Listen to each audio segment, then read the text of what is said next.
Thanks everybody for being here. I'm Maria Bernier.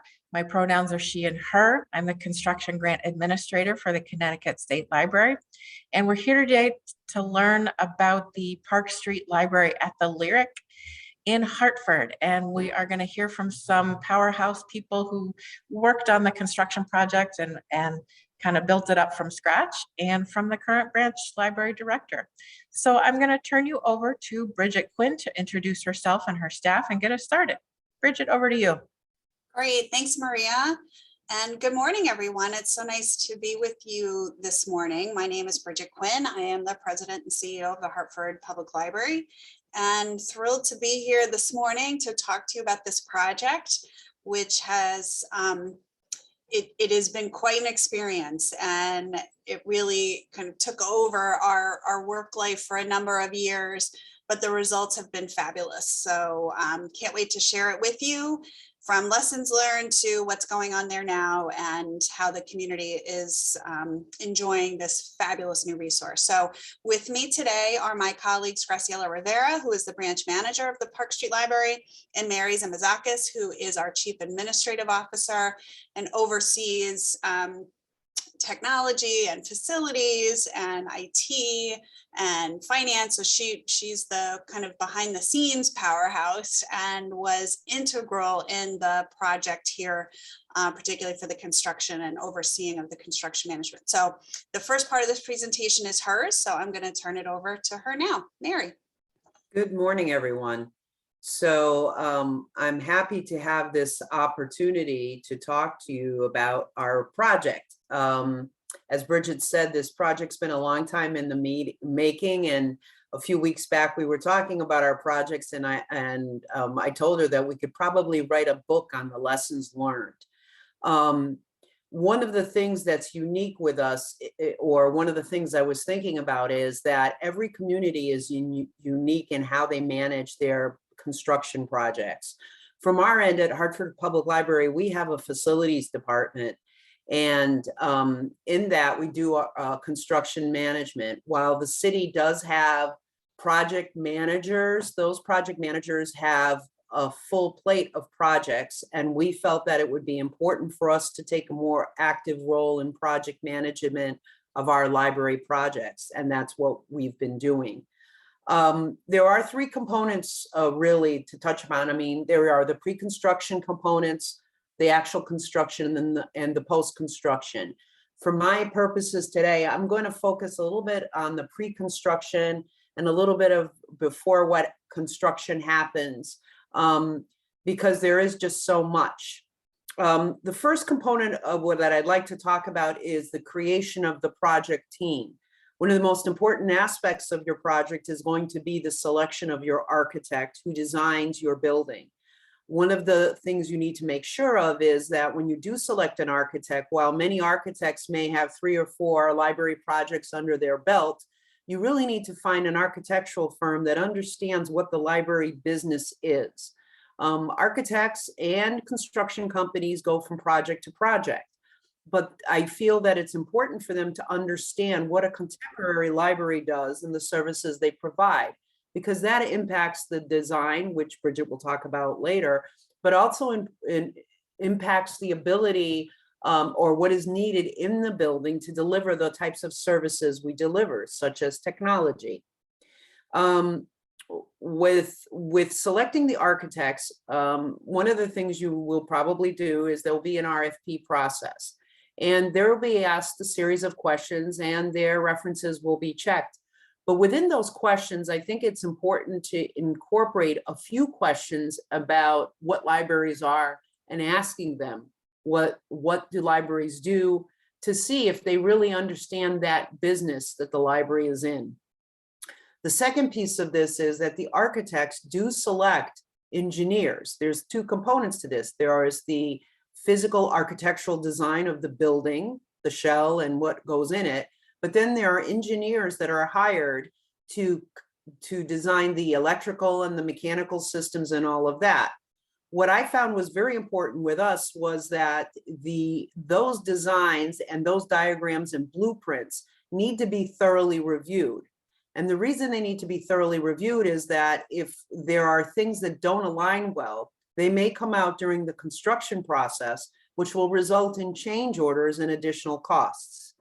At the conclusion of this project, I actually purchased a document from ReadyCheck that goes through a list of things that could be problems with the blueprints, so that for our future projects, I'm going to be going through that checklist and asking questions about every aspect of what's in that booklet of the architects and the engineers.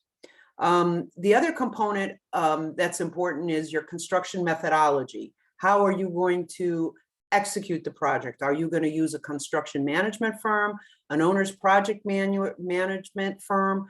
How are you going to do that? I tend to like the construction management piece because you get a set price.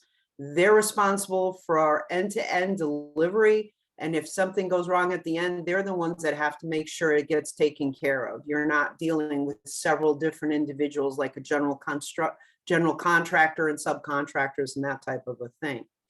The contracts that you develop are very important.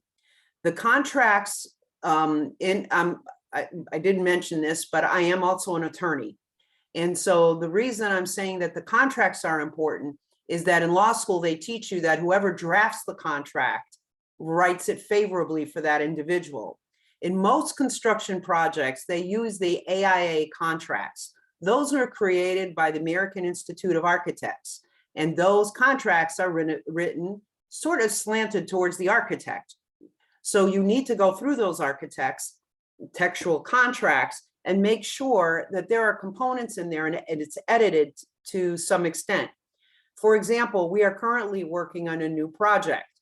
Our attorney is going to be drafting the contract. He and I had a conversation and he's going to be using the Aia contract. I sent him 20 points of what I wanted in the contract. He came back with one, let's talk about it, and one, I don't think we need it. But the other components, the other 18 components have been incorporated in the agreement. And it's important because one of the things that I found is that you want to have accountability for the profession, right? Whoever it is, accountability from the architect, accountability from the engineers, the commissioning agent, et cetera. So I would recommend that you strongly pay attention to what is in your contracts. The other piece that I found was something that needs to be paid attention to is the site selection. If you're going to have a 13,000 square foot or 10,000 square foot building, you really need to know the blueprint of the entire landmass you're dealing with. And the reason I'm saying this is because during the construction, there are going to be heavy pieces of equipment that are going to be used for construction. There's probably going to be an office that has to be located in a trailer. And if you have a small footprint, you're going to be impacted by your adjacent neighbors. You will probably need these things called easements, which allow you access onto the property during the construction. In some instances, you would get, if you're lucky, your neighbor will sign off with very minimal issues. But in some instances, which is something we came across in our project, there was an issue between the landowner and the city. And though they loved the library, they were not enamored with the city. This created issues with obtaining the easement and delayed the project. Now, in some instances, the city or the community would pay some type of amount of money to get the easement granted.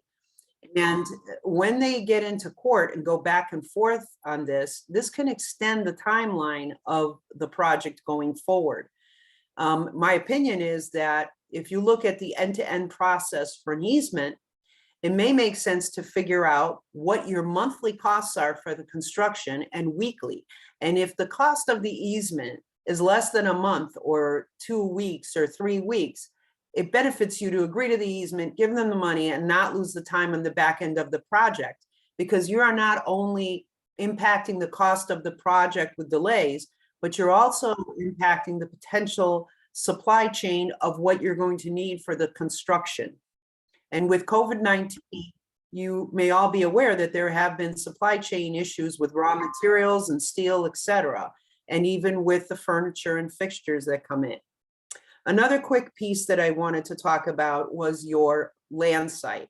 If you have a site that has a building on it and it needs to be demolished, you will more than likely have to demolish underground, which means that there will be potential environmental issues if there are oil tanks, et cetera, there.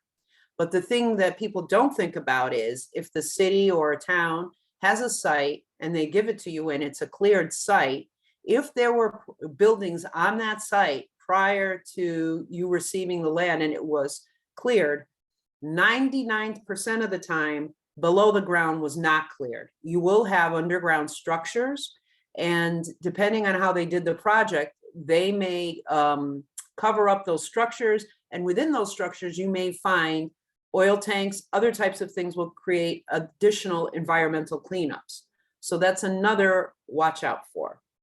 Finally, with our projects, because we have a number of buildings, we have a building management system because we manage the buildings. We manage the cleaning, the custodial, but we also manage the mechanical systems. And we have a building management system that regulates the temperature in the buildings. Unfortunately, we no longer have those days where you can go to a knob and adjust the temperature. Now everything is handled by a software application.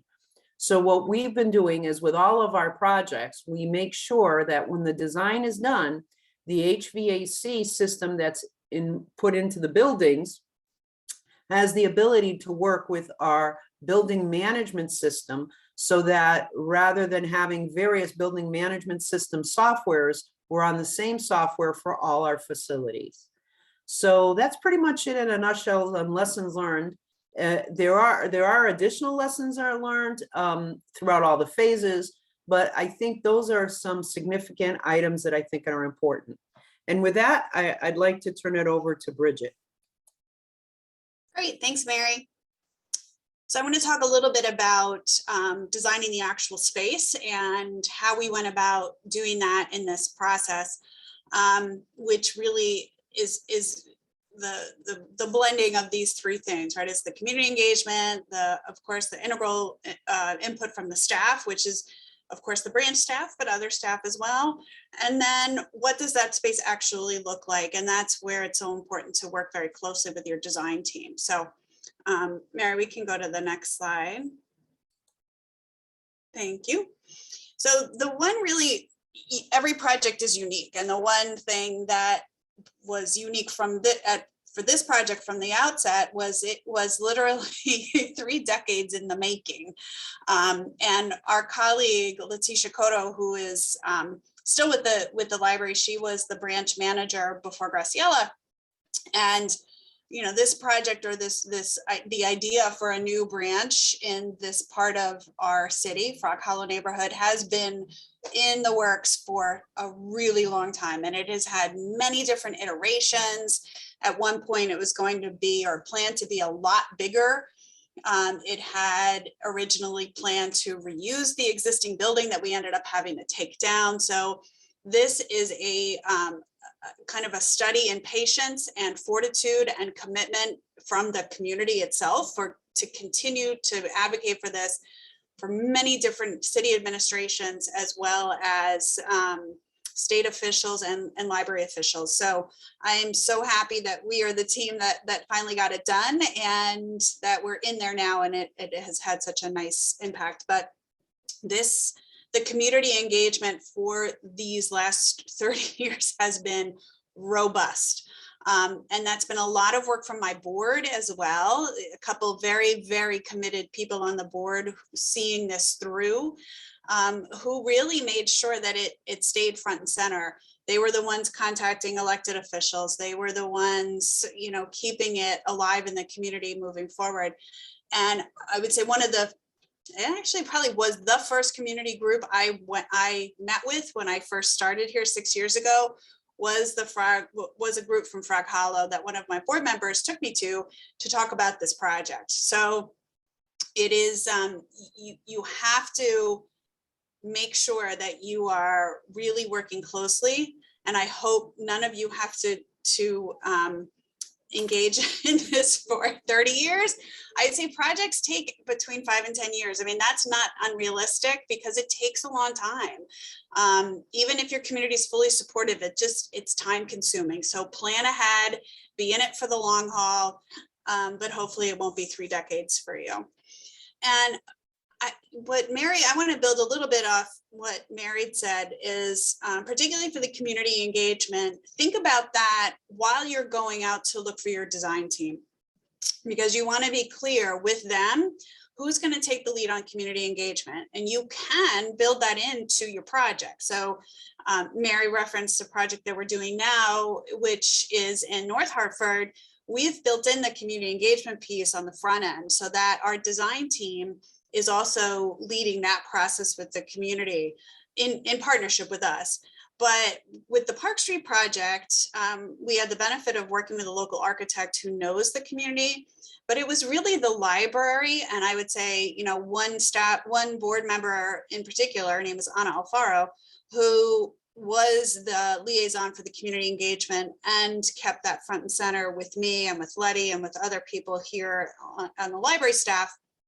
But it was a much more kind of informal structure to that, and a lot of back and forth. So I would say, think about that up front, who you want to be leading that process, and be really intentional about how you're going to get community engagement, and not just for the design process, which is critical, but then the follow-up as well, keeping them updated, thinking about them when you're designing the interiors, because that doesn't come at the very, very beginning. You'll have a little bit of an idea of that, but that comes later when you're picking finishes and flooring. That's another time where you're going to want to make sure you've got community engagement. And think about your key stakeholders, obviously the residents, the people that will be using it or don't quite use it, and how are you going to engage them? Is it focus groups? Is it surveys? Is it presentations? Phone calls? How are you going to touch base with them and keep them up to date? So think about that for each group, because each group is a little bit different. Community groups, that is, your nonprofit organizations, your school groups, your book clubs, anybody that uses a library but also doesn't use a library. Think about your key community groups that are already there, and leverage that. Leverage your board, leverage your friends if you have a friends group, to think about what community groups you should reach out to, and how you want to engage them. Students, that's one of the, I think, the most fun things to do, is to talk to kids about what they would like to see in the library, and they have fabulous ideas, just really, really, really good ideas. Of course, your elected officials, keep them up to speed at every turn, and that's your state, particularly your state, since this is a state library and they provide a pretty significant amount of funding. So make sure your state elected officials know what's going on. Kind of ping it on your calendar to give them an update every couple of months and say, hey, here's a status report. They appreciate it, and it goes a long way to help support the program for all of us if we do a good job keeping them up to speed. But of course, your local ones too, because I doubt the state funding is the only source of funding. In fact, it can't be. So make sure whoever, if it's elected officials or private funders, you've got it on your calendar to make sure to give regular updates to them, to let them know what's going on, particularly if there's delays. Don't hide the fact that there's challenges. There's going to be. Just accept it from the front end. It's not going to go smoothly. In so many cases, you might go over budget, you might go over time, but let them know, and don't just share the good stuff. Be thoughtful about how you share when there are challenges. I would suggest that when you do it, though, you also say, here's the solution. You don't just throw it out like, oh my gosh, here's this big, huge problem. Say, here's this delay and here's how we're addressing it, because then they'll know that you're managing the project well. And of course, the staff. We're a multi-site system, and so for us, I think that is more of a challenge perhaps than other places, of making sure the people here, downtown, and our facilities people, and Mary and me were making sure that Graciela and her team were included in the decision making, or other public service staff. when you talk about the staff, it is important, obviously, and critical to have the staff that's actually working in that location. But if you're a multi-branch system, you also want to make sure you've got your facility staff, your security staff, if you've got it, your public service staff that may have collection development, central collection development responsibilities, or if there's other support staff that should be included in the discussions. It's really important to include them in this community engagement during all phases, the design phase, the construction phase, the outfitting phase, and the opening phase. So I think that was it, right? And so now I'm going to turn it over to Graciela. Thank you, Bridget. Hello, everyone. I'm Graciela. I'm the branch manager of the Park Street Library at the Lyric, and I'm excited to be sharing with all of you some of the programs and opportunities that we now have. And now that we have the space to actually make some of these things happen.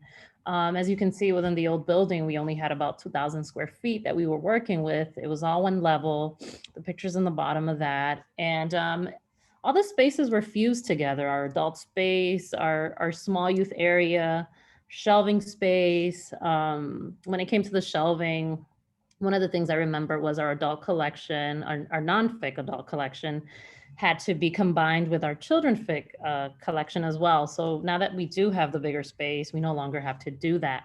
So that makes books more accessible to the kids in terms of their nonfiction interest. Program was also very limited because we couldn't fit more than 100 people within the building at any given time. So with the new building, we've grown 6 times. We have a 13,000 square foot building we now get to work with. It's 2 levels. Upstairs, we have the conference room, which I'm in right now. We have community room. We have a learning lab, and then downstairs we have the more primary spaces, the resource room, which is more like an adult area. We have our youth and family space. We have a really nice courtyard.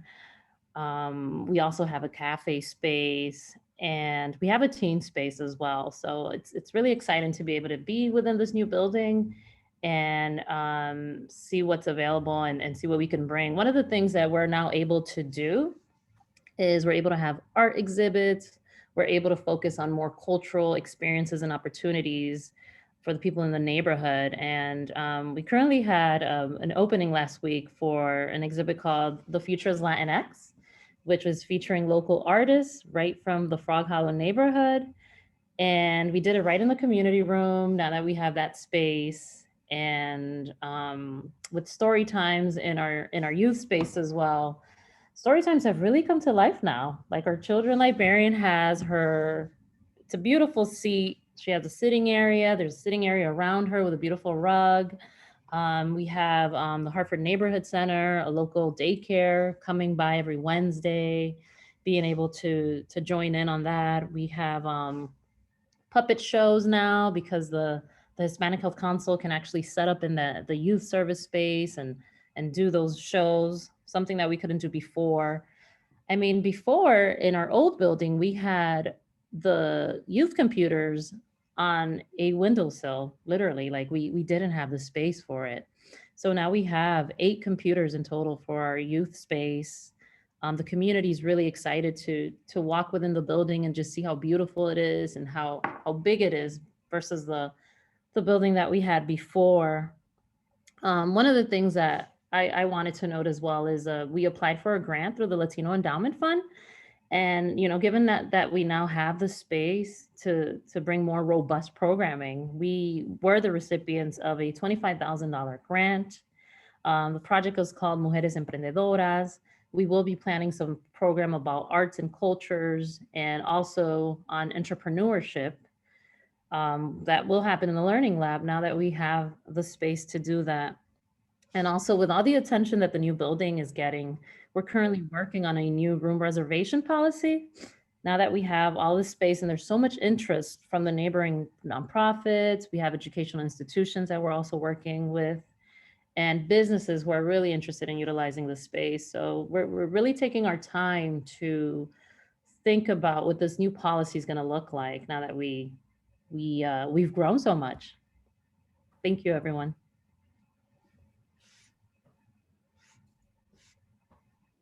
So with that, I mean, we're happy to, we're sharing some pictures, and then I've got some other ones I'm going to share with you. So if you look at the photo on the left, the, the clear story one, the former Lyric Theater had the exterior, the whole building was brick, and then the exterior over the years had started to decline and really needed some attention. And so the community come together and did these beautiful murals that they put in the windows. And it was a gorgeous treatment of them.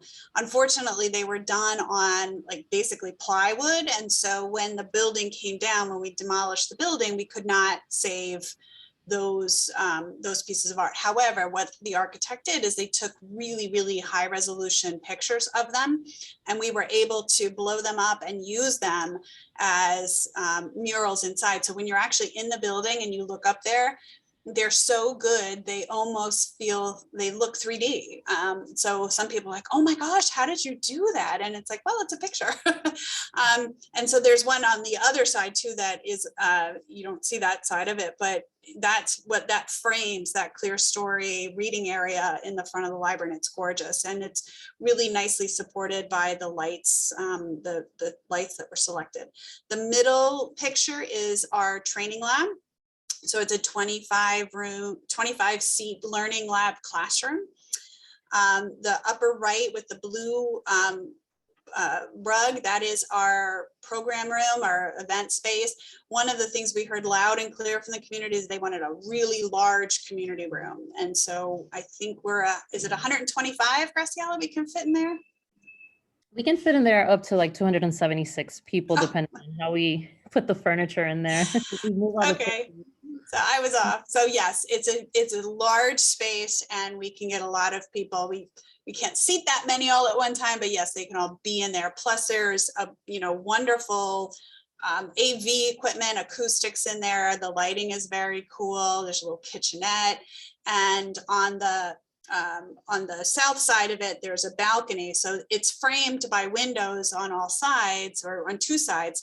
But we also have shades that can come down if they need darkness. So that was planned out well. And the lower right-hand corner is our children's room. One of the things it doesn't show, and I'm gonna try and pull up I am gonna pull up other photos to show you so that you can see them. The ceiling in the children's room is really cool. It's got these clouds, and that helps because we were able to show the mechanicals in the ceiling, but then cover them with clouds, which helps with acoustics. So Mary, if you want to stop sharing this, and I can pull up the other ones, and maybe we can take some questions while I do that. Yeah, I'm going to invite everybody to go ahead and type your question in the chat box, or if you'd like to ask a question aloud, do your Zoom hand raising. But I'm going to ask one kind of to get us started while you guys are all thinking and typing. And this is a question for all three of our panelists. As you go from 2,000 square feet to 13,000 square feet, and you're substantially expanding your space and your programs and your staffing, from an administrative point of view, what do you need to put into your planning and your sustainability for that space going forward? And then from the branch manager's point of view, like, how do you go from taking yourself that was managing 2,000 square feet to managing something substantially larger? So I'm interested in all aspects of that. Well, I can talk to it as far as the facility itself. One of the things that Bridget brought up earlier, which was really good about staff involvement. One of the things that people don't think about sometimes are janitorial closets, where you need sinks and you need equipment, right, to maintain the building. So you need to think about that as well. You're not going to use mops to mop the floor. You're going to need the heavy equipment that's going to go through.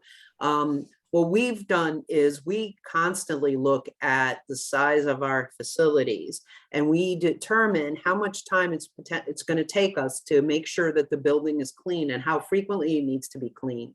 So we've added a half-time position, actually made a part-time position full-time, to be able to take on that additional work from a facilities perspective.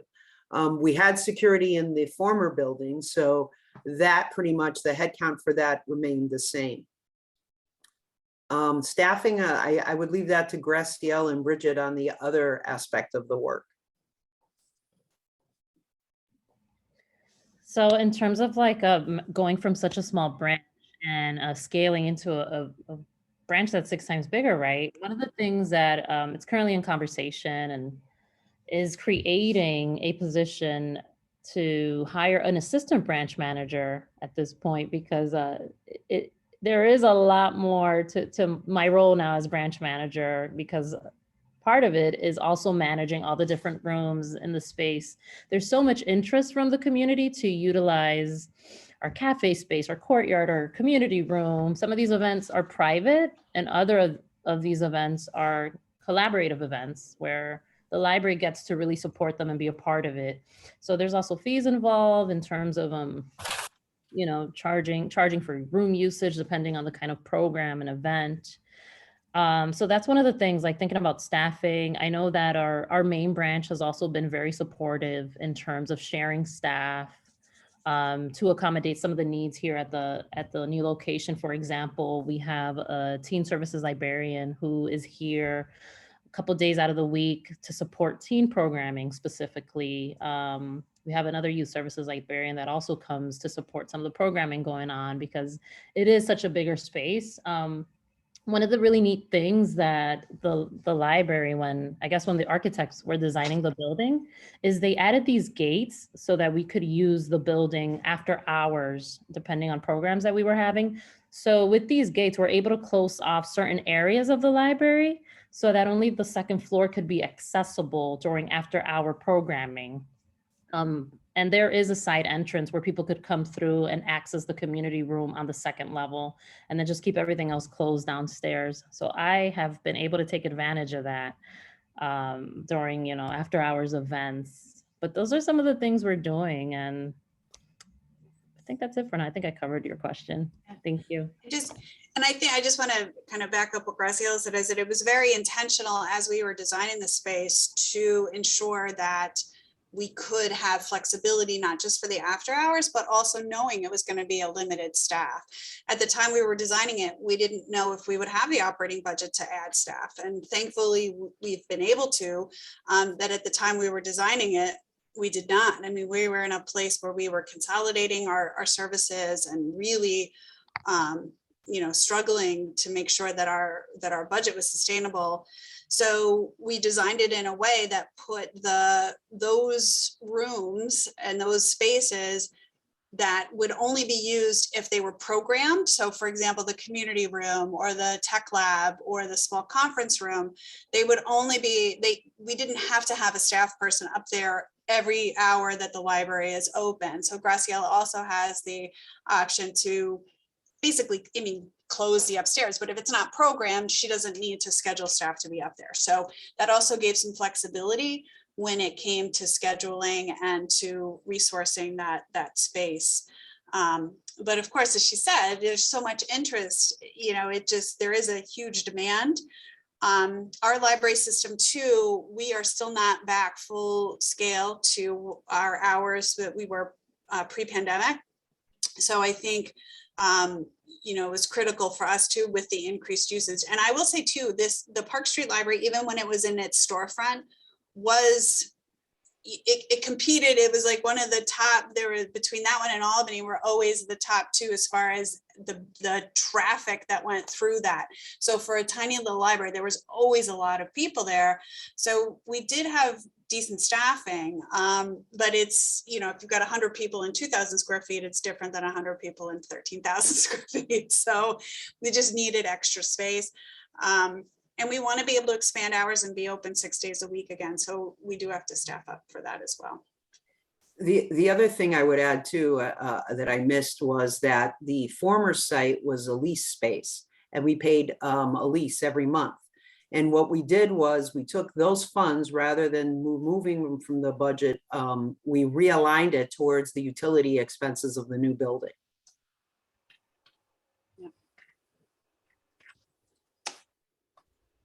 So I know there's other questions, but I thought before, if you're up for it, I'd love to show you some pictures, and you'll see they do have watermarks on them because They're just sample ones so far. We're working with the architects to get the pictures, but they're pretty good. So I'm going to share them with you.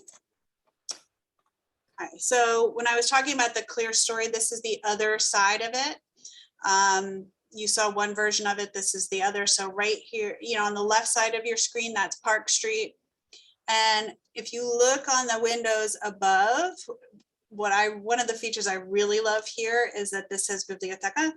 The Park Street Library, the Frog Hollow neighborhood has a very substantial number of people who speak Spanish as either their first language or their second or in other language. So Graciela and her team are very intentional about the materials that they provide, about the signage, the programming. Most of what's in there, as much as we possibly can, is in both English and Spanish. So the fact that we've got that bibliothèque up there, I absolutely love it. And it glows at night, which is beautiful. So that is the main meeting room. Oops.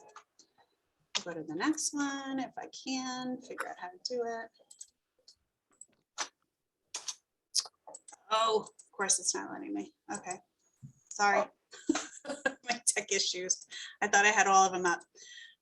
Mary, it looks like there's another question about IT. Do you want to take that one? Yeah, sure. So when you're designing your technology for the space, the first thing you really have to understand is what is going to be taking place within the space and where.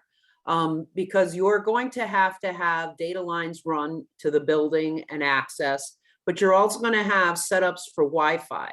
So you're going to need to know what the activities are. For example, upstairs in the learning lab, as you saw, we have desks there. We're going to have laptops and Chromebooks, which are going to go off Wi-Fi. There aren't going to be any hardwired connections. In some instances, what they do is they put hardwiring around the perimeter of the space. So in the event that there's issues with the Wi-Fi, you can reset the tables in such a way that you can connect them directly to the data ports.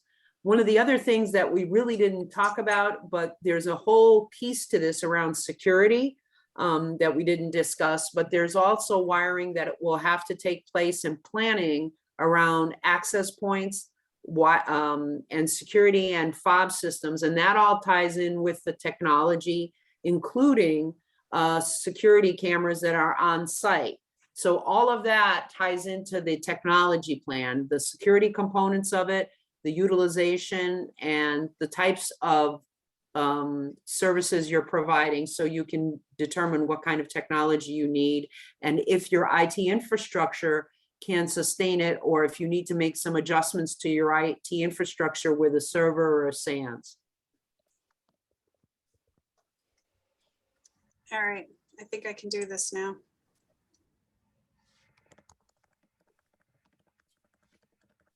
No, maybe not. Sorry. Hold on. Mary, if I can add kind of as a follow-up, technology needs change over time. And probably 30 years ago, when this idea started first brewing in the community and the neighborhood, technology was a very different picture from what it is now. So how did you kind of future-proof the space? Is it really putting in lots of wiring, or are you kind of working with what you know now and thinking for the future? How do you incorporate that into a space? Well, I mean, right now, if you look into IT technology, right, the infrastructure is the backbone of the system. And in the past, a lot of IT was really dependent on servers and SANs, and now it's going to cloud computing. So within the building, if you do have, I would recommend having the hardwiring because of the fact as a dual system, right? If something happens. And then the Wi-Fi are the access points that go throughout the building. So what I would say is that in the future, if there are going to be changes, it would probably be enhancing the Wi-Fi, but you already have those types of access points. So any type of future enhancements would be taken care of. Does that help? It does. And while people are continuing to think of their questions and type them into the chat, I'd like to ask another one, because you all mentioned community, which is one of my favorite words and one of the words that I use at work all the time. And it seems like this library is so ingrained with your neighborhood and your local people and your community. I just love that feeling of everybody being kind of part of the same space and part of the same atmosphere. So how would perhaps a library in a more rural town or a smaller town be able to integrate community input in the way that you guys did? So if we're thinking about kind of engaging with the community and getting their feedback on what they're looking at going forward, do you have any recommendations for that for other libraries? Sure. I don't know that the community engagement that we had is necessarily specific to urban areas. I've certainly been involved in other building projects that or in rural or suburban areas that the concepts are the same, is identifying, and it's a similar kind of hopefully approach that you're taking to all of your library services, right? Is to have that regular engagement with your key community stakeholders and the people that are using your library. And to the extent that you can identify them, how are you reaching out to other people that may not either realize you've got what services you have, or,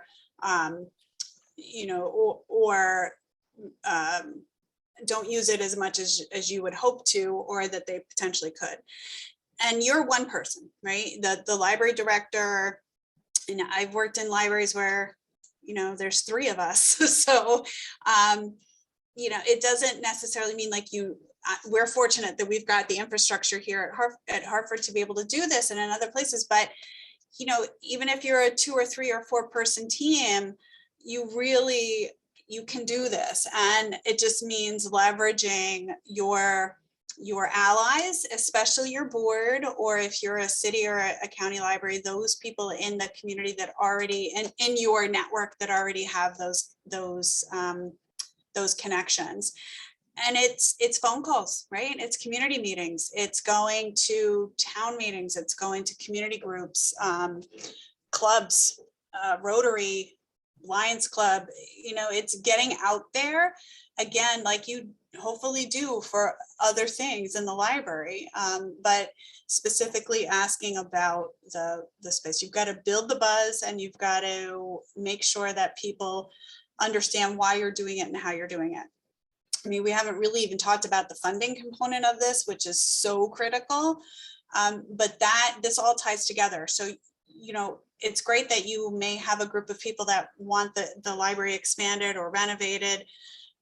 Inevitably, there is going to be people that question why, and their level of concern may go from just, hey, help me understand why you're doing this, to outright opposition if they don't want to spend the money or they don't think it's needed. So the more you can do on the front end to talk about proactively why the library is a project that is worthy of support, what it's going to do for the community, and not just because libraries are good things, which we all take for granted, right? But specifically, what is the new expanded library going to be able to do for your community, for your students, for your adults, for whatever special thing is unique about your community, whether it's workforce readiness or after school or teens or seniors. Every community has got their needs, and figure out too where the library fits in that. What community challenges are there that the library is uniquely positioned to either help address or to leverage other people's and other organizations' resources. And that is in a very effective and appreciated discussion. That helps for the design process, that helps for the financial support, that helps for the ongoing support. And it just creates that positive feel about the library in the community that will help you go way past the building project.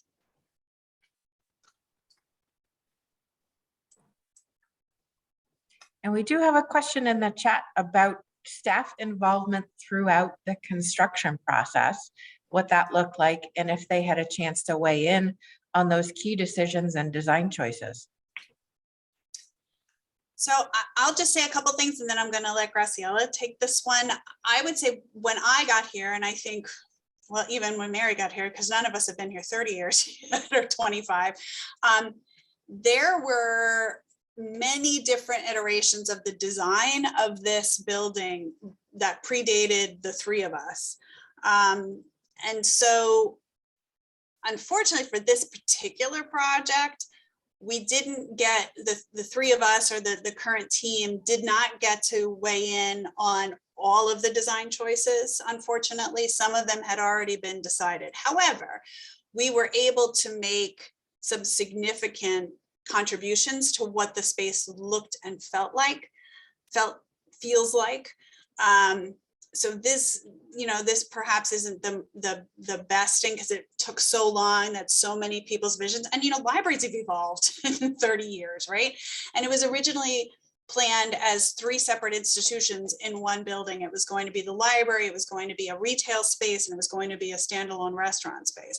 So it ended up, we combined all of that because the building footprint also, or space, it was originally envisioned as, over 20,000 square feet. So, things have changed over the years and we had to adapt to get it to the point where we could actually get it done.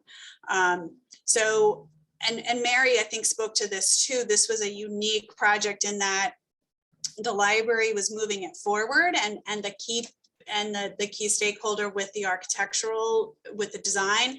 But prior to Mary and I getting here and then Graciela coming on board, is that the city was really the one that was driving this forward. And because they have a lot of other projects, did not have the focus on it that we do now. So some of the decisions and the staff input in the earlier days were perhaps not as reflected from the staff's perspective as it did toward the end. So we were able to make changes at the end of it. But that's from the I think 30,000 feet level. I will now ask Graciela to kind of weigh in from the ground level.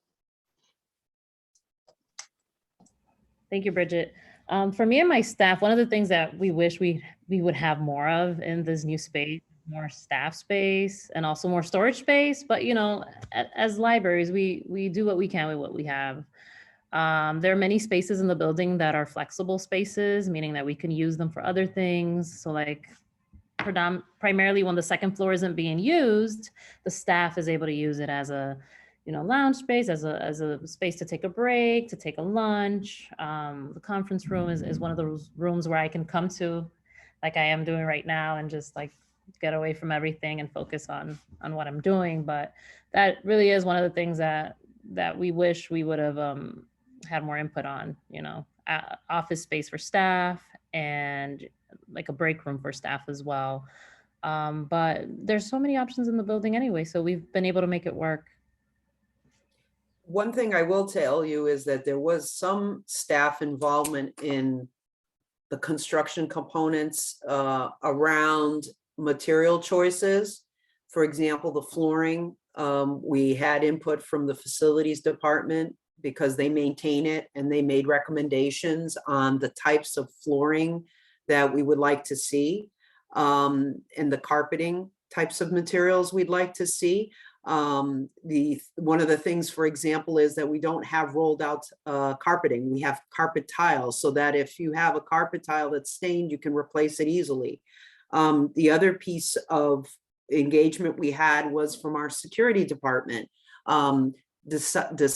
determining what type of security system was going to be put in place, but also once working with the security vendor we currently have to identify where our cameras would be and to validate the ability to view the entire building with the cameras.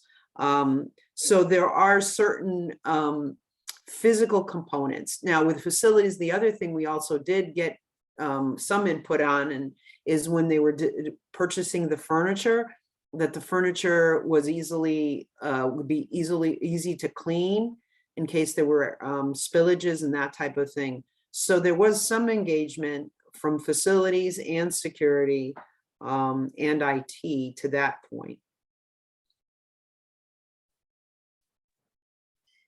Elaine, I see your question in the chat about a cafe space and whether that's considered part of the library for funding purposes and with relation to a construction grant. And I think there are kind of multiple ways to approach it. I know that there are some libraries that have retail spaces where they may have a tenant and they kind of rent out a cafe space to that tenant who manages a Starbucks or something like that. And then other spaces are really informal, where the library may put a coffee pot and a vending machine and have that option. So I think from a construction grant point of view, from my point of view at the State Library, let's have a conversation about what that means. But I would also love to hear from our Hartford friends about how cafes and restaurants work in your other locations, what input you have on that. So like so many things in our world, they were working great before the pandemic.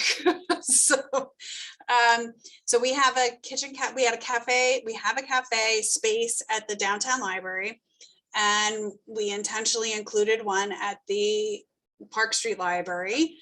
And we're well on our way to having a vendor come in and operate that space for us. And we were using a similar model as we did to the downtown space. So City Forge Work, which was previously Buildings Forge, is a social justice and housing nonprofit. And they had been operating the Kitchen Cafe for a number of years. And it was a very successful operation. And they had, however, did not want to also take on the cafe space at Park Street Library. So we went out with an RFP and requested proposals from operators to come in and use that cafe space. The one downside to the cafe space at the Park Street Library is that it's not a commercial kitchen. It's a small space. So it would require an operator to come in that has space elsewhere that could do the actual cooking and prep, and then bring it to the cafe space at Park for the retail and the serving. But we did find a partner and was moving forward with that partner, but because of the pandemic, they were concerned that they would not be able to maintain it. So we're hopeful that as things start to come back to normal, that they may come back to the table. So right now, Graciela uses that and the team use that as just additional seating space and program space. And it's a lovely seating space. And we ended up building a counter where we had thought we were going to have, food, the refrigerated units there, but it's now a table that people can sit at. So we will go back to the drawing board with that cafe to see if we can get an operator. And similarly, downtown, the Kitchen Cafe, City Forge Works had to stop operations here as well. So we are currently in the process of re-envisioning what we're going to do in that space. Again, it's not a really great time to go out for restaurant operators. They are having their own set of challenges, even in their existing spaces, particularly with getting help and with supply chain things. So it is on our wish list to get somebody back in there, but we're also developing a plan to think a little differently. We have our American Place program, which is an adult services and adult education department, and we do some certificate training there through ServeSafe, and we do bartending and other service certificate and vocational training. And we're always looking for opportunities for those students to get real world hands-on experience. So we may end up operating that ourselves to some extent, or coming up with a hybrid model rather than just expecting an operator to come. I mean, it's nice to have a turnkey operation like that, but it's the likelihood of finding that again in the near term is pretty slim. So cafes are great. They're wonderful spaces. But just finding a vendor and having them operated is not a silver bullet, and it still takes a lot of work. And Mary will tell you, it still takes a lot of work to oversee the contracts and the relationship. and everything that goes along with that. And Graciela, do you want to talk a little bit about what you're doing with the current cafe space? Yeah, like the cafe space is right on the corner of the building. So with all the windows around it, it's like a really good space to attract attention to things we have going on inside the library. So some of the things we've done is we have some showings of exhibits there. A couple of pieces of an exhibit that I had mentioned earlier are down there right now, leading people up to the second floor to go check out the rest of the exhibit. We also had a really nice multicultural event where we surveyed the community and we had food and things right alongside the tables, along the windows, and people were coming in. We had about 70 people show up for that, just, walking by and looking at what was going on.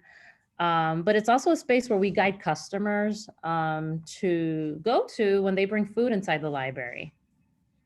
So it's working really well the way it is. Some of the ideas down the pipeline to do other things with the spaces, maybe having some pop-up shops, and also connecting with entrepreneurship, nonprofit organizations who would like to, who are focused on helping entrepreneurs who are interested in the food industry, to maybe have some pop-up shops there where they could sell their goods as well. So those are a couple things up in the air right now. And Graciela, maybe you could pick up and answer Maxine's question in the chat about your approach to service points to encourage interactions with your customers. Yes, some of the things that we have done is connect with other local organizations in the community that are eager to see the new space, such as the Hartford Neighborhood Center, which is a local daycare. We've invited them to come, so they're here every Wednesday. Other organizations also who want to have the customers that they work with visit the library. One of the things that we've been doing is connecting with the main library and the ESL program that they have for teens there. So we're able to move some of the programming around there and have the kids come here to also view the space. We have some field trips that we are planning down the line with the local high schools and the local middle schools to also come and visit the teen space, the youth space. We try to do, most of our programming is, thinking about the community in mind, being culturally sensitive to the community. We have a predominantly Spanish-speaking community, many immigrants. So we have partnered with, local families to bring different events. And, that's really the way to bring people into the library, get them interested in what we have to offer. And I think Maxine's question too is a good segue, and I finally have my pictures where I can show them. But I just want to, I know finding the right balance is hard. And and you heard Graciela said they wish they had more staff space and they wish they had more staff break room space.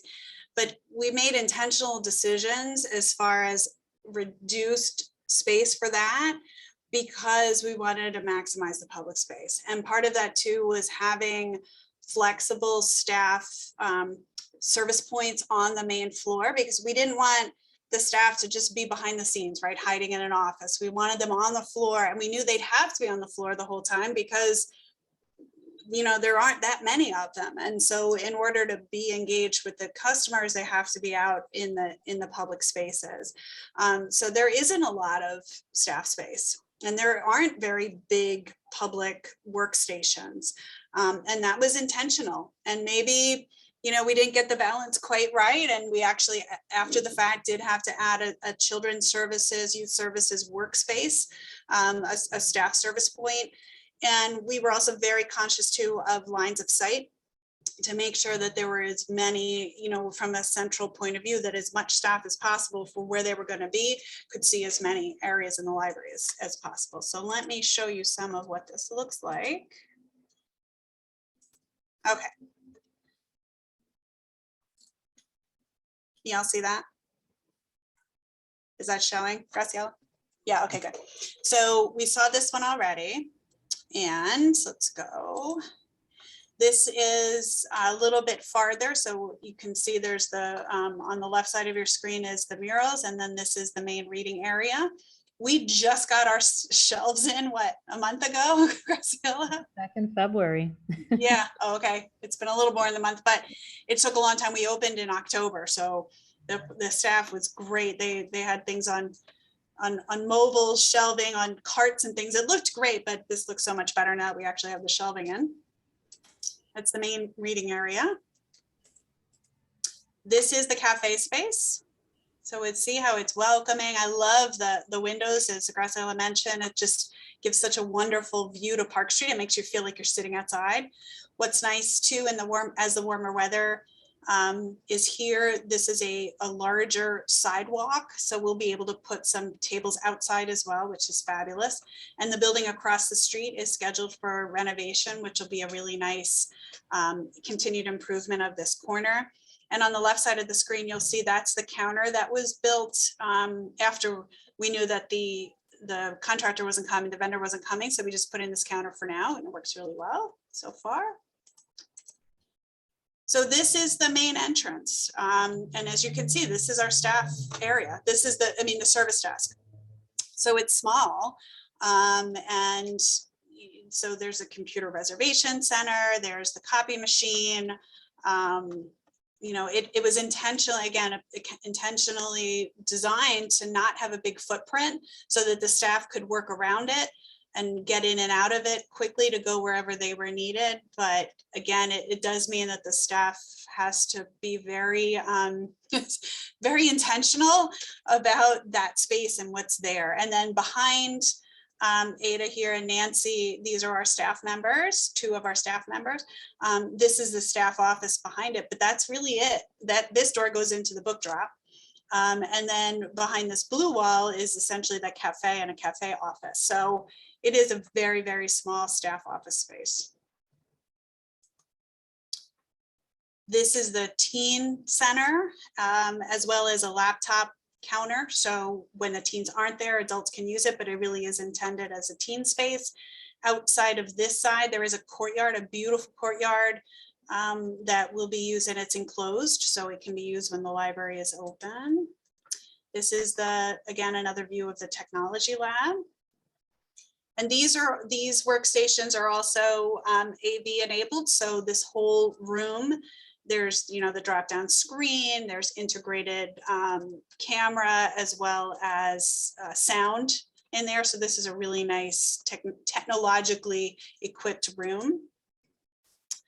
This is the youth and family room, and you start to see, and there's another picture of these lovely clouds, which fully admit, I was not a fan of the clouds on the design, and I tried to get them to be taken out, but they won and they stayed in. So, and I'm glad they did because they're beautiful.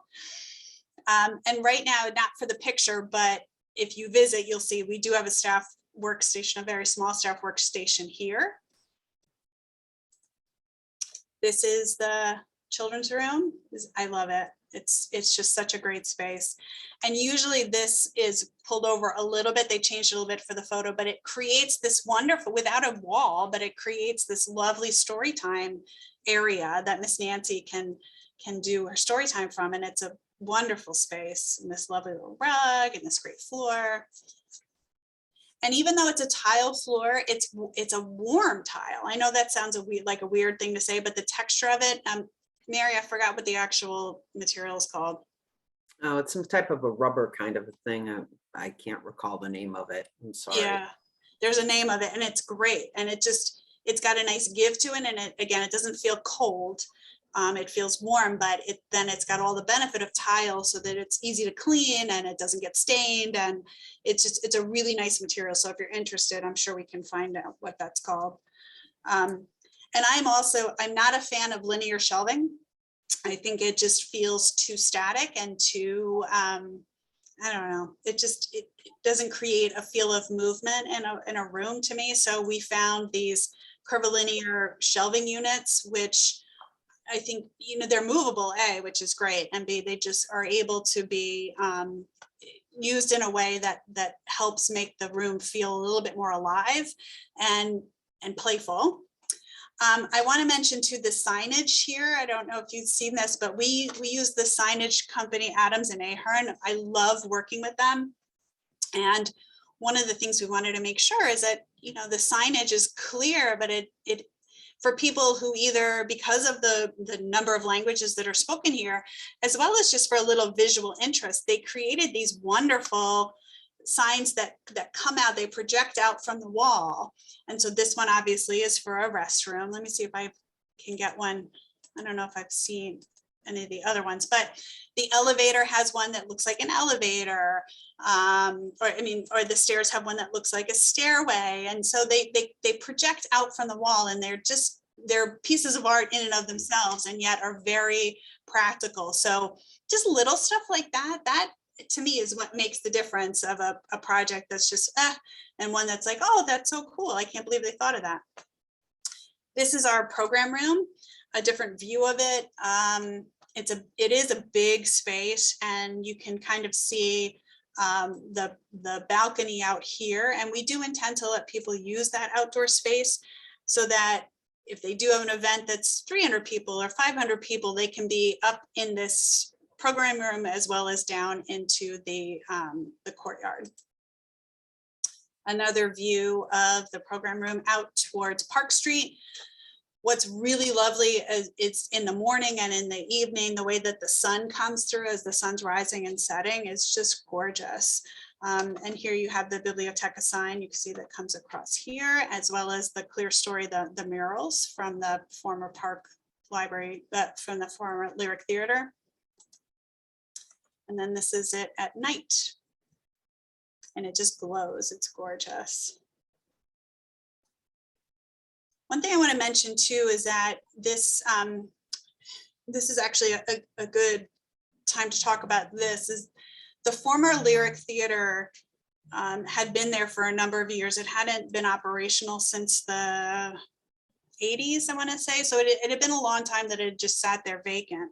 It had had a fire, part of the building had collapsed, but all through, you know, there was a hope that we could salvage it and reuse it.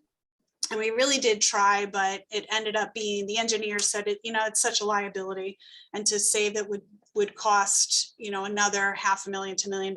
So we just didn't have that. But when it was pulled down, some of these features, this lintel was saved and was able to be reincorporated, and other elements, even though they weren't saved, they were replicated in the design.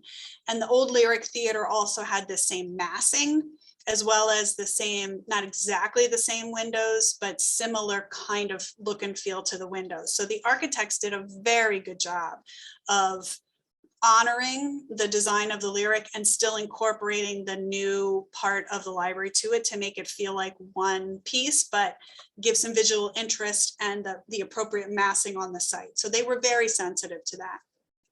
We did have to go through state historic preservation for this project because we had to apply for the demolition permit to take down the old Lyric.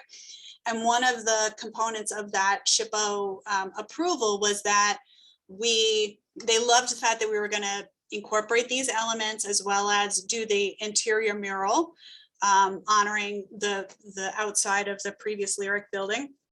The other thing that we were asked to do as part of that approval was to create a history of the Lyric Theater and of the impact of the different waves of immigration in this part of the city, which we did. And we now have that as part of the Hartford History Center's archives.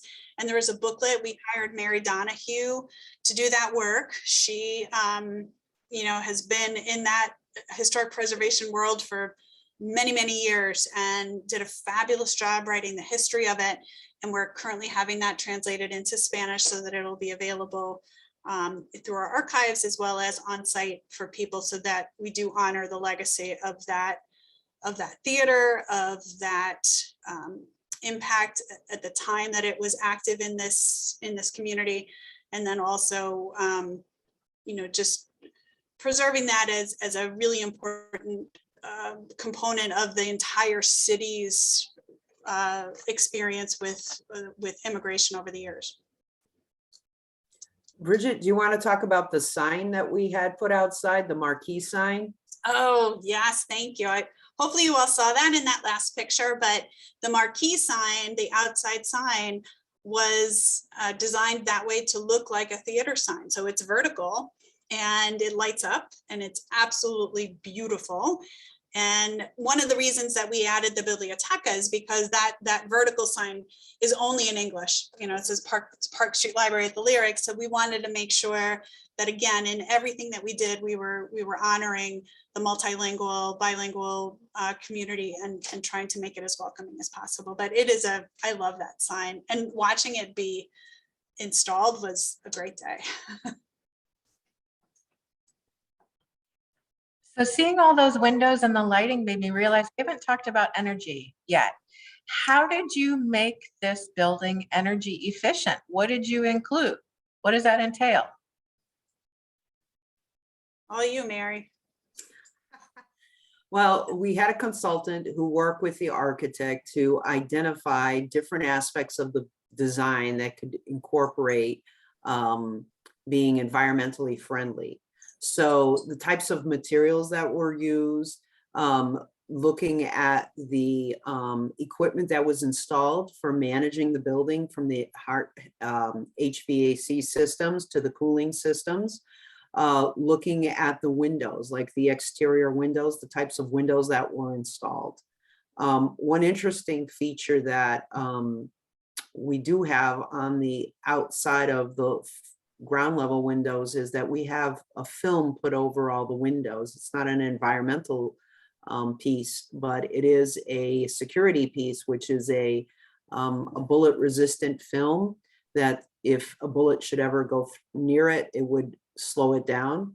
And part of that design was, at the time when we were building, there was a lot of activity on that street, but that has substantially subsided. But the environmental features were actually, we went through a whole list with the architect, and we identified there are they provide you with a list of all the types of environmental components you can add to a building, and then you select the ones you would like to put in or you can put in, and there are different degrees of environmental. I don't have it off the top of my head, but I could provide some information on that if someone's interested. Yeah, I think we're lead silver on this one. Yes. You know, we had tried to get to gold, we just couldn't quite get there, but we got lead silver. And the other kind of energy efficiency piece of this is actually Eversource is very helpful with the energy assessments for new buildings and for renovations. And Ana Alfaro, who I mentioned, is on our board and was the kind of lead proponent of this from the board's perspective. She actually works for Eversource, so she was able to connect us with the right people. But even if you don't have a board member that works for Eversource, they are available and they're happy to come and consult with your design professionals and your engineers about lighting fixtures, about energy efficiency. And actually Eversource is also a lead donor to the project. So we've named the community room after them. So it is a good thing to think about on the front end. You're right, Maria, the glass does create a lot of challenges for heating and cooling. But the architect, we use Taisu Kim Studio, or TSKP Studio as it's known now. And they have a lot of experience with the energy efficiency pieces. So I know we're kind of, well, no, we've got a little bit more time, but I just want to talk a little bit about the funding piece.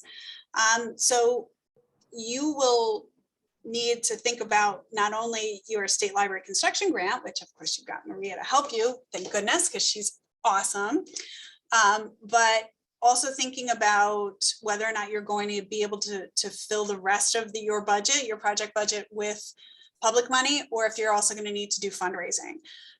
We were fortunate that we had most of our project funded through public sources, through state library construction fund money, through other state bonding money, and through some money from the city.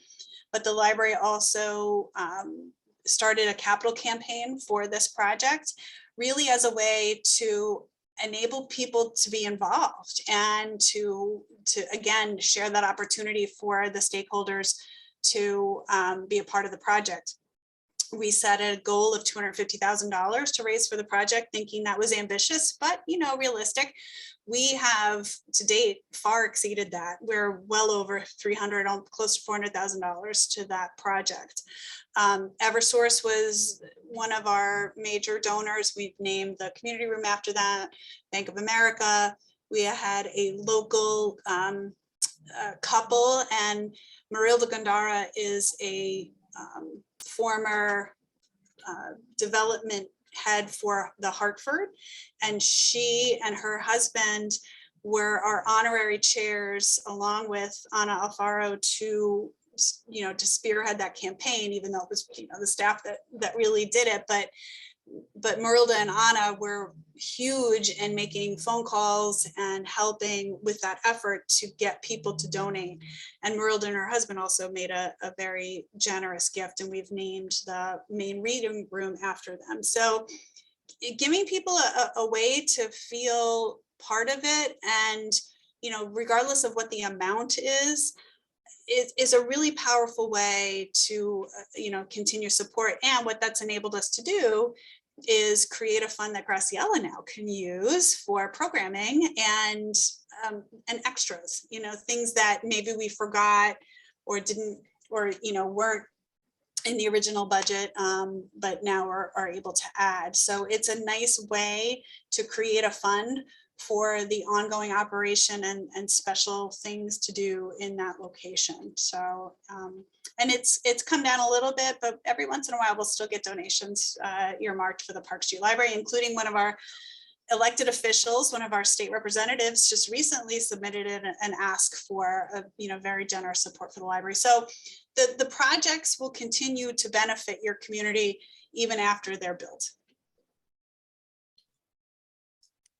Thank you all. I keep watching the chat and there aren't any new questions. So I feel like we have pretty much answered everything from everybody. I do have one last question I'd like to ask Graciela, since you've had the opportunity to work in the previous location and now in the new location. I'd love to hear what your patrons think about the new library. Yeah, it's pretty interesting. And thank you for your question, because people were assuming in the neighborhood that this beautiful library was built by an academic institution in the neighborhood. So I thought that was really funny, because it does have that academic feel to some extent. So people were under the impression that that's what it was, or that it was a UConn library or something like that. But I'm always amazed to witness the kids walking through the doors and just being like speechless, just looking around and seeing what a beautiful library, has been built for them. And the fact that it feels like an academic setting is just setting them up for success in the future. Like, being able to have something like this in this neighborhood, one of the poorest neighborhoods in the city of Hartford, and having kids come in here and just be used to that is going to get them excited about, the next step, which would be college. So yeah, the patrons are really happy to see this here. Last night we had a movie night, and we have one every month now, because the kids love using the community room with the big projector.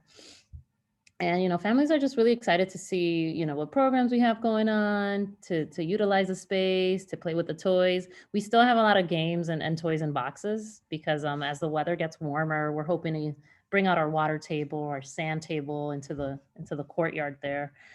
But yeah, it's been an all around positive feedback from the community.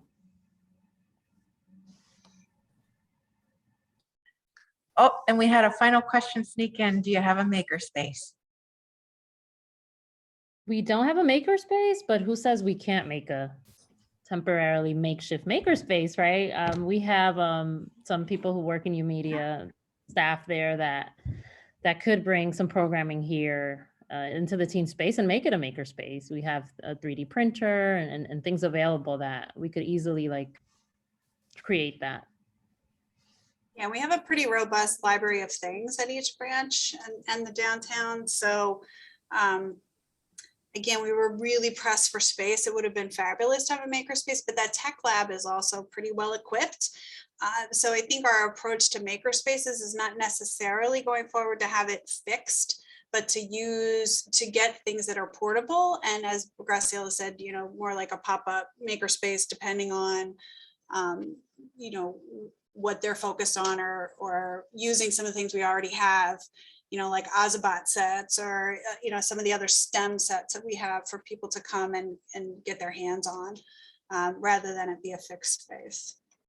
Yeah, we just ran out of room. Unfortunately, we could have had a 25,000 square foot building and still not got everything in there we wanted. Well, I'd like to thank Graciela, Mary, and Bridget for being with us this morning and sharing your fabulous expertise and knowledge and insight with us. I'd like to mention I dropped into the chat a link for where I'm going to post our recording later on today once I get that up on YouTube, and also a link to an evaluation form. And this is something we do at the Division of Library Development every time we do a workshop or a webinar. We ask for attendee feedback on what you learned, what you thought was the best part of it, what we might change for next time. And I get some great insights from your comments on how to go forward with future webinars and instruction sessions. So please do get a chance to fill that out. And I will drop you all an email at about 12:30 today with those links again. So if you don't catch them right now, I'm going to nag you for them. So don't worry about it. That's my job. I'm the nag. So thank you all so much for being here. Sarah, I see your hand raised. Would you like to ask a question? I did. It was easier for talking. It's easy. I'm better at talking than typing. I wanted to know parking. How is the parking in your area? Good question. It's street parking. Okay. It's an urban library. There are some spaces available. There's a handicap space that's available on the site, but it's 4 or 5 spaces, Graciela. It's not very much. Yeah, 5 spaces or so, 6 with the handicap space. So it's very limited parking in the back, but at least we covered staff in terms of parking. Okay. And the IT aspects, because we're in the process of building one on the Upper East Side, and then adding, as I had mentioned in the chat with Graciela, we have a similar branch where we have the lower space, and we're going to be adding a second floor, and it looks like it's going to be similar in design to your building from the perspective of the input that we've been getting from the board with the beautiful glass. We already have the glass on the lower level because it used to be a storefront. And so I guess the direction they're heading is to kind of do the whole area like that in that glass. But we currently have a Newfield branch, which we just opened at the beginning of April, and the glass seems to be an issue. And I know you guys touched on it a little bit about how putting that film, which was a really good idea. It'll be a good idea for the East Side. So I kind of wanted to that design was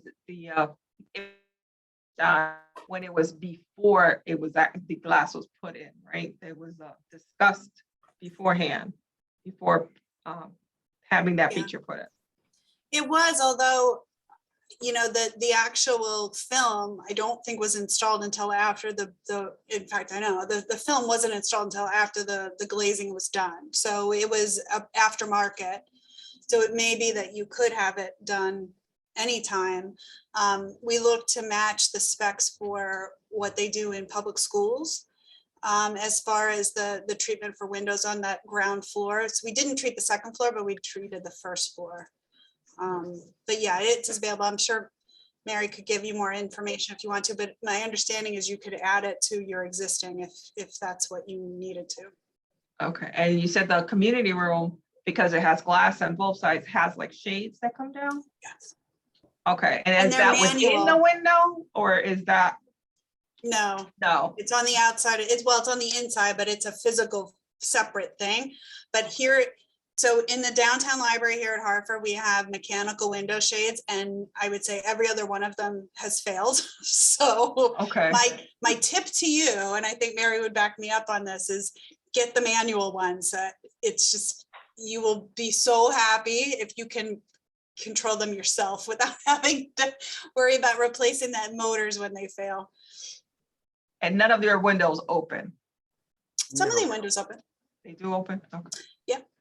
not all of them. And I don't actually, the larger ones don't, but we do have operable windows in our spaces. And honestly, that's part of LEED for the fresh air component, that there are requirements within those environmental specs for LEED certification that require operable windows. Because you have to kind of think in the future, your HVAC system is not always going to be at optimum as it is when it's brand new. And even then, sometimes it might be hinky. But, Well, the here's the thing. If you maintain your HVAC system, you should not have problems, which means that the filters need to be changed periodically. You need to get it serviced every year and checked. And so we do maintain our equipment. Where you see problems is where people don't change filters, they don't change the I forgot the call of them, those bands that go around them. That's where you start to see the issues, because and I can't remember the name, but those bands that go around, they dry up. So if you don't change those and you don't change the filters out and you don't maintain the equipment, you're going to have problems. But if you maintain the equipment properly, you should not have any issues. thank you so much. I think that's all my questions. I appreciate it. Sarah, you might as well grab people while you got them, right? There's a ton of experts Exactly. in this room right now. It took me a minute to figure out how to raise my hand and lower it. That's why I was typing. I'm glad you did. I love all this practical stuff. Thank you again so much. We're going to have a great recording online in a couple of hours. If anybody in the room has questions, I can always hook you up with Graciela, Mary, and Bridget. You can also ask me about construction grants. And I do want to mention we're going to be in Brantford in June. So if anybody would like to come see the recently renovated Blackstone Memorial Library, there's information on our website about that. So come on down and we'll get a tour, and we'll have a similar panel of our library director and construction manager, I think, and potentially somebody from the architect. So that's going to be a great tour as well. So again, thank you all for being here. Thank you, Graciela, Mary, Bridget. We'll catch you again later. Thank you. Nice to see you all. Take care, everybody.